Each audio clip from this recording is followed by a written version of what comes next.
दोस्तों, क्या आपको पता है कि अगर अब आप म्यूचुअल फंड से बहुत जल्दी पैसा निकालेंगे तो आपको 3% तक का एग्जिट लोड देना पड़ सकता है। दरअसल हाल ही में सेबी ने ये देखा है कि जो नए इन्वेस्टर आ रहे हैं मार्केट में, वो लॉन्ग टर्म इन्वेस्टिंग में कम और शॉर्ट टर्म इन्वेस्टिंग में बहुत ज़्यादा ध्यान दे रहे हैं। मतलब कि शॉर्ट टर्म ट्रेडिंग बहुत ज़्यादा कर रहे हैं और म्यूचुअल फंड को भी लोग शॉर्ट टर्म ट्रेडिंग जैसा ही समझ रहे हैं, जबकि म्यूचुअल फंड एक लॉन्ग टर्म इन्वेस्टमेंट का प्रोडक्ट है। तो सेबी ने ये देखा कि लोग अब बहुत ज़्यादा म्यूचुअल फंड को ट्रेडिंग जैसा ट्रीट कर रहे हैं, तो सेबी ने एक नया फंड का कैटेगरी लॉन्च किया, मतलब कि उसका नाम है लाइफ साइकिल फंड। वो लॉन्ग टर्म के लिए है। उसमें सेबी ने कुछ नियम लगाए हैं जिससे कि लोग लॉन्ग टर्म की तरफ काफ़ी ज़्यादा अट्रैक्ट हों।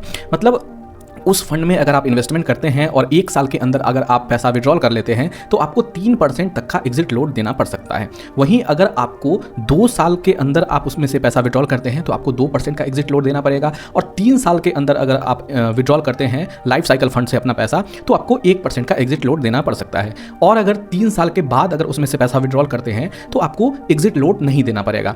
इससे सेबी ये चाहता है कि लोग जो है लॉन्ग टर्म की तरफ काफ़ी ज़्यादा बढ़ें और लॉन्ग टर्म इन्वेस्टिंग पे ज़्यादा फोकस करें।